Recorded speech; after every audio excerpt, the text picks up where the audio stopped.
Welcome to STEM 351, which is Communication Technologies, and I am Dr. Virginia Jones. STEM 351 is a required course in the STEM and Professional Studies department, but it's also considered an upper level general education course, so there are a few people who are taking this to satisfy a general education need. This is a very structured course. There's the assignments build on each other, so you need to be very organized and keep track of what you have to do and when you have to do it to be successful in this course.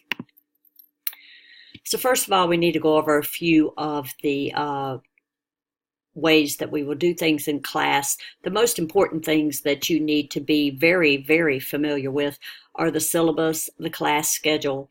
Most of you at this point in your college career should have some ease and facility in navigating in Blackboard. And our Blackboard course site, we also have some tips and hints to help you with APA, some websites to direct you to help if you have to format any references. You also have a module that has all the assignments where it has the directions for the assignments, as well as an area where you upload it in Blackboard. And then there is a module called exams, which is really just quizzes. They're 5 points, and you can take them 3 times to get the best score possible.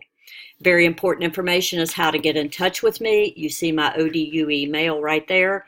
The best way to get in touch with me is by my cell phone, and you can call or you can text. If you text, it would help if you tell me who you are, so I don't think I'm just getting a random text from somebody. But let's talk a little bit about the syllabus. The syllabus is loaded in Blackboard, and you will see all the information in there. The required things that we have to put in there, like what is the catalog description of this particular course. The purpose of this course is really going to help you learn what makes an effective online learning class. How do you best present information? When is information too much, too little? How to place graphics, how to do particular things that makes an online learning module as engaging as possible. So you will see the criteria that we have to meet, and then you see the course objectives right here.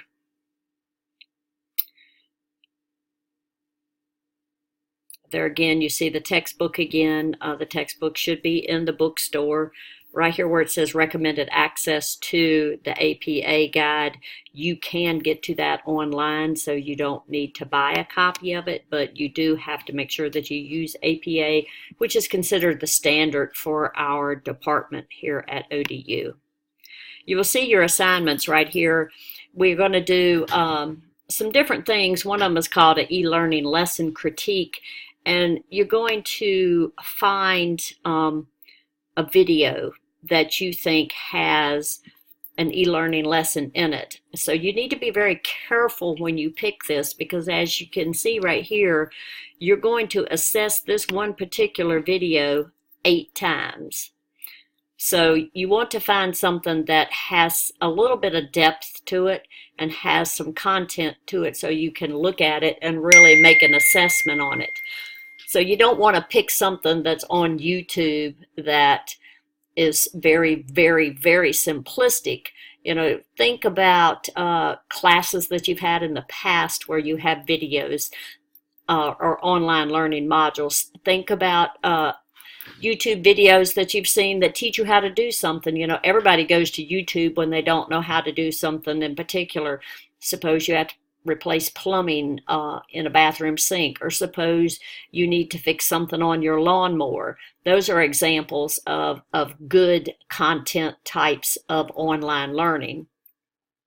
So we're going to take this one particular lesson, and that's your very first assignment, is to find a lesson that is going to have this depth to it, so that you can each week, when we learn new factors that affect online learning, you can learn what makes it good, what makes it bad, what would be better in this lesson if they could do it.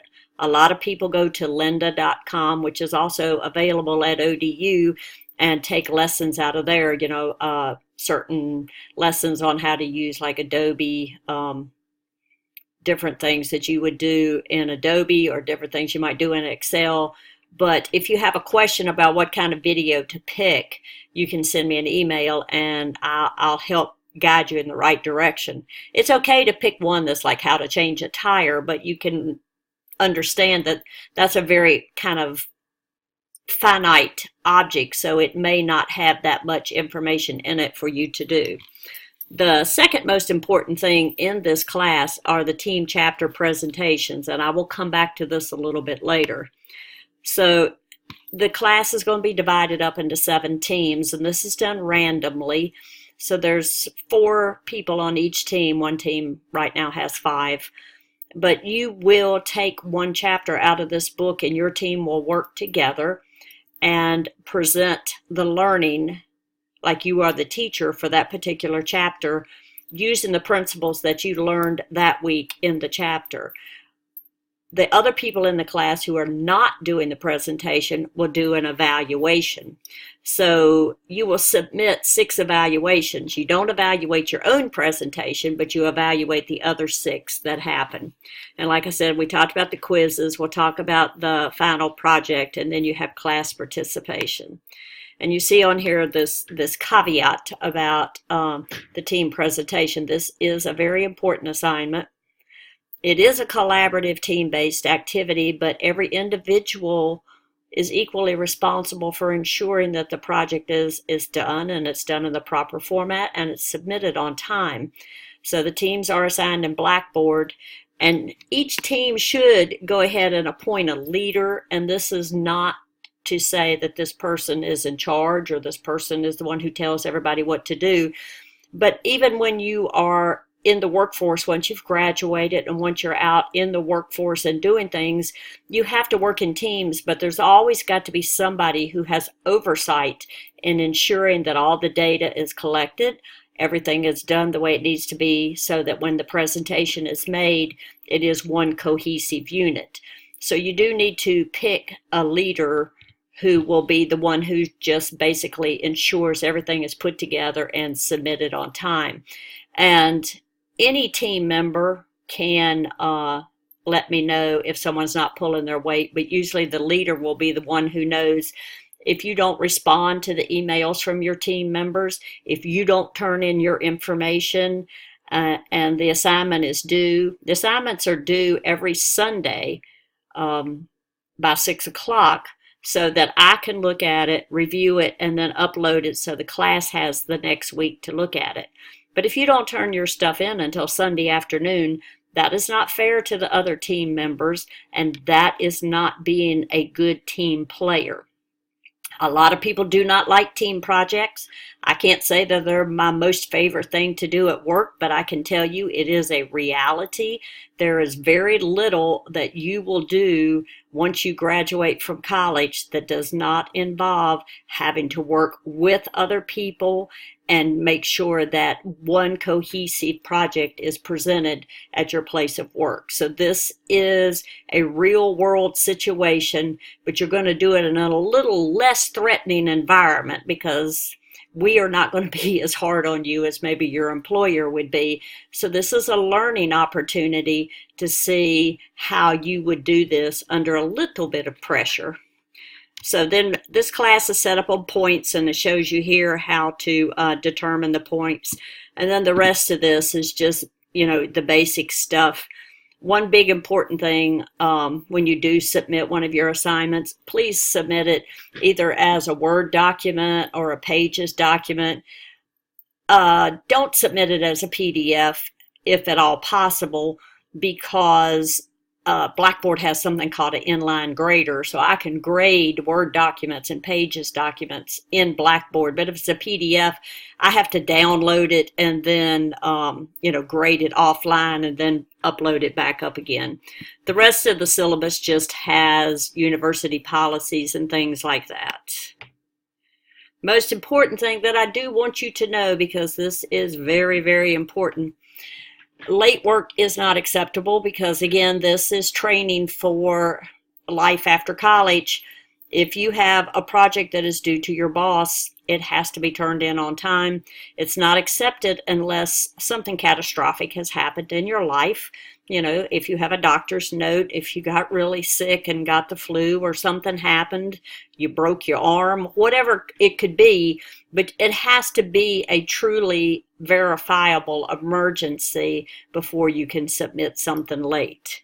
So this class has a lot of assignments in it. And that's just as hard on me as it is on you because there are, I think it's 29 people in this class. So every time you turn in one assignment, I have 29 documents to grade. But we have a lot of them, but it's because they build on each other, and it's very important that you stay current on your assignments. So the rest of this, like I said, is pretty much the normal stuff that you see in your ODU syllabus. Let's talk about what's in the schedule. The schedule is going to be your guide for this class, and if you print it out and have it available, you will stay on top of what you need to do. You will see that it's broken down by each week. So I started the week on August the 25th, which I believe is a Sunday. So it's going Sunday through Saturday. You will do this first video, and you will locate a sample e-learning lesson, like I said earlier, to use for the very first assignment that is in there. It is due on the 31st, which is Saturday night, no later than midnight. So this schedule goes through and shows you all the things that you need to do.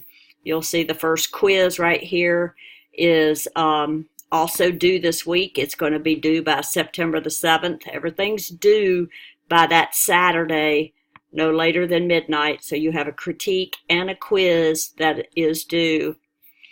We will have a little survey to see when we want to have some open office hours so that we can get together and have a little bit of a, not really face-to-face, but a more interactive conversation if you have any questions about the team presentation and the things that you need to do. So I will send out that survey.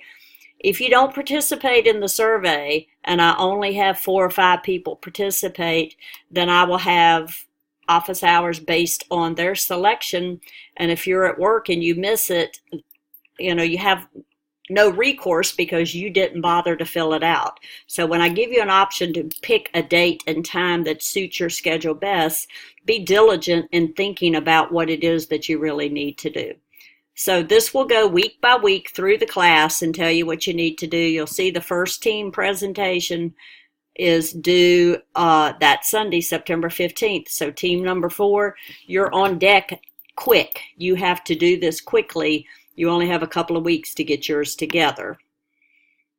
And you see the presentations go on. Then we have our little mini fall break. Each week it goes through all the way down through Thanksgiving and to the very end. You will notice on the very end that your final project, which is going to be your own little mini e-learning module that you're going to develop to try to teach somebody how to do something, and then you put a short little quiz at the end of it to make sure they understood what you were trying to teach them. That is going to be due on Friday night, no later than midnight, so that I have time to thoroughly and very carefully grade each one of them to ensure you get the most points possible for your submission.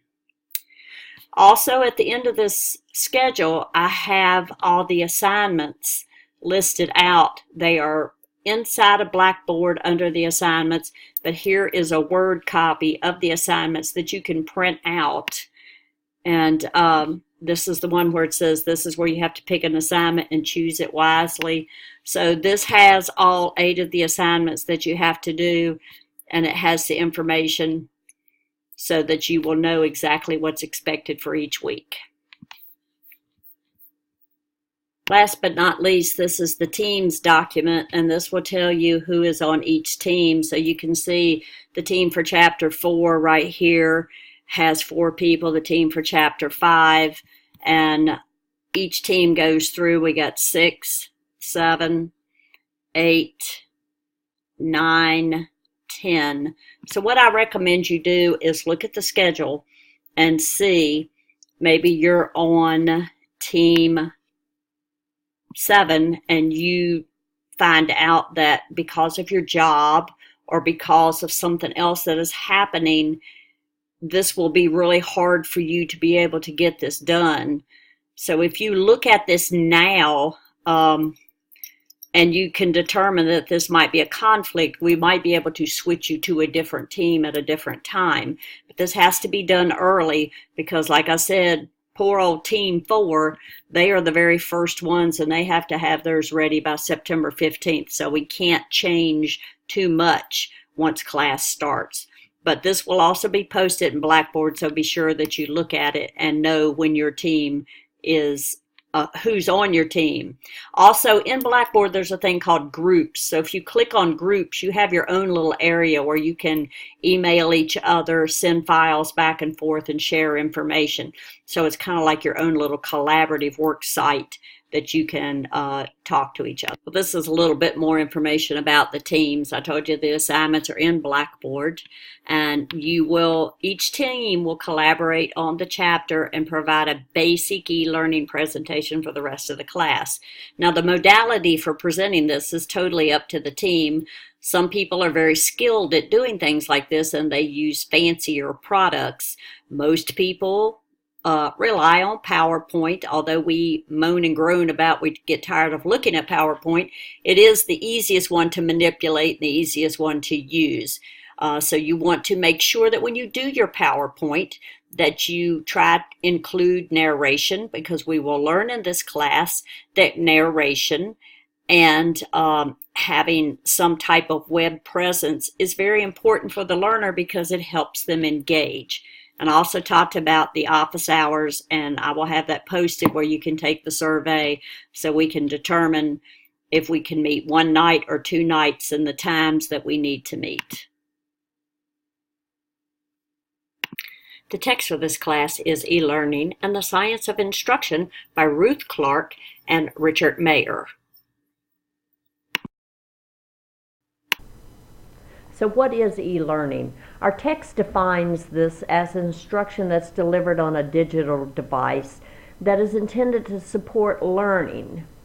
So if you look on page 8 of the text, you'll see that they list a lot of different things that e-learning should do and things that we will examine.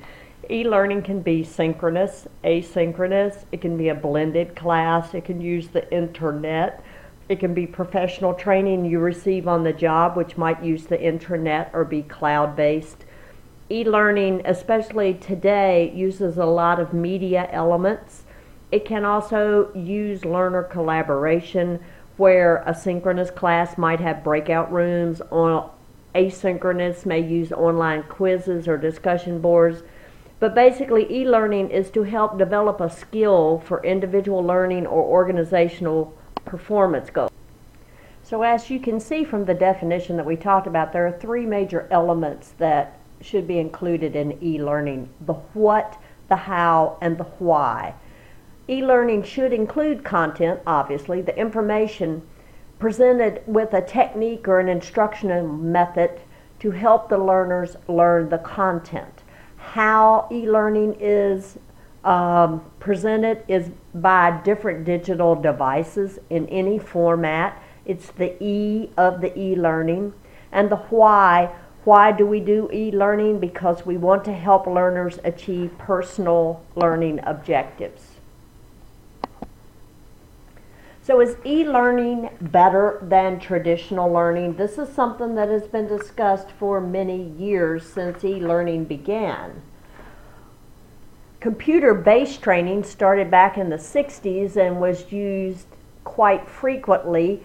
Currently, it is probably 55 or more % of learning that takes place. The Army was one of the biggest users of a type of e-learning where they had film and film strip presentations for the soldiers.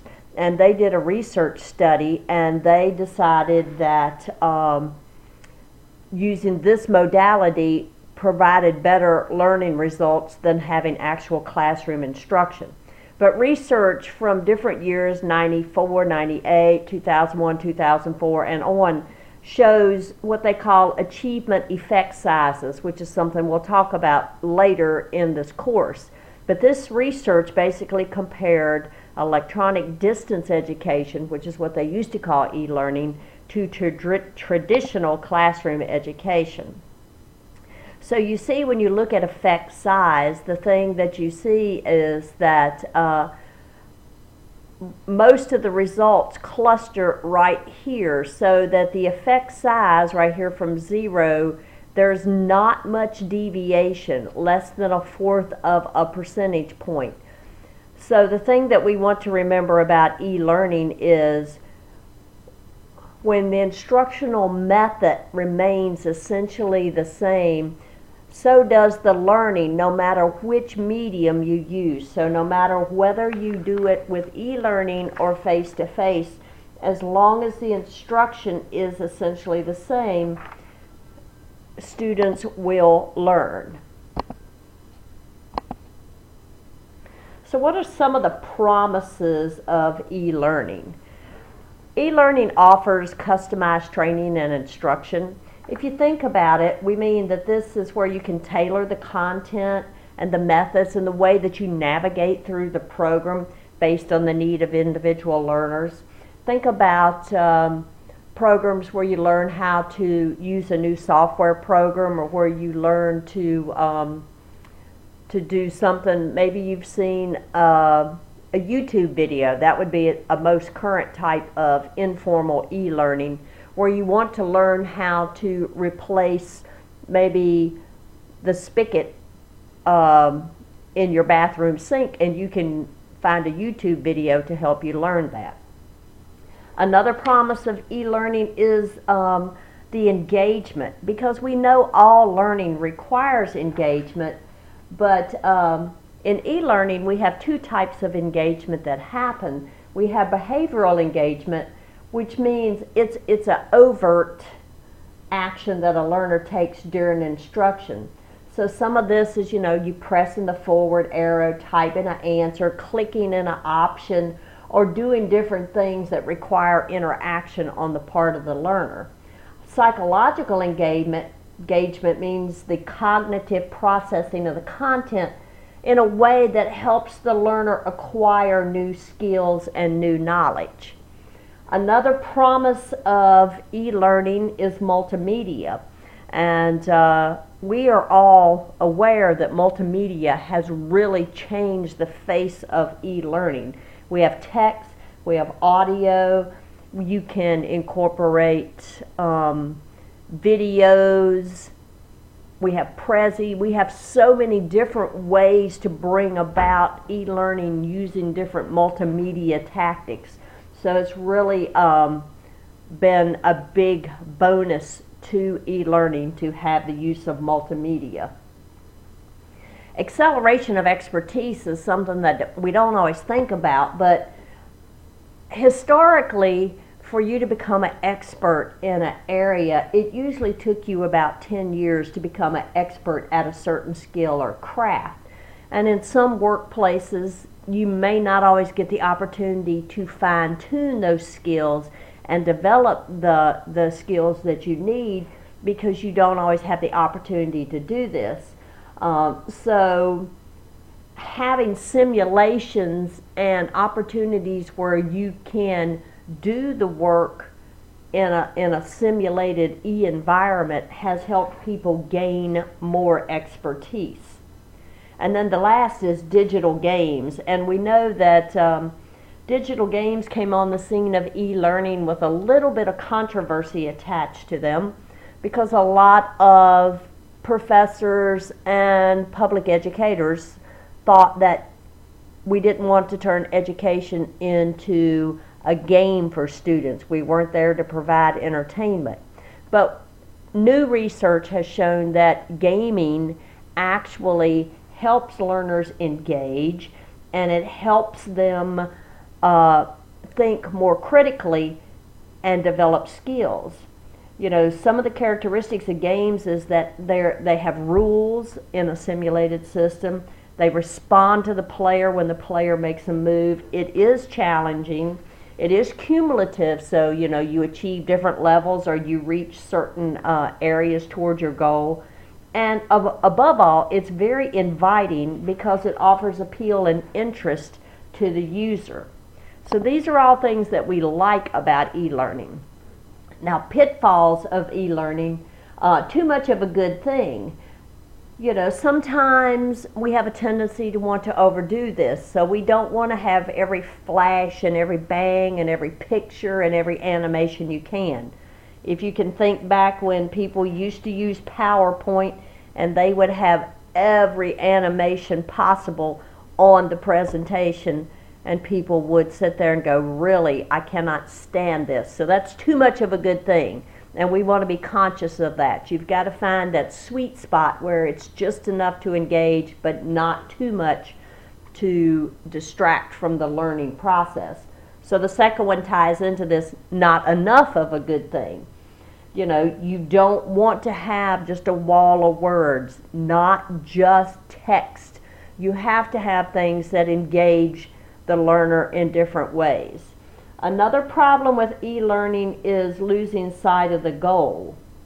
We always have to make sure when we are developing a training that the key skills that we are trying to present are going to promote organizational goals and build the training around the tasks that make those skills.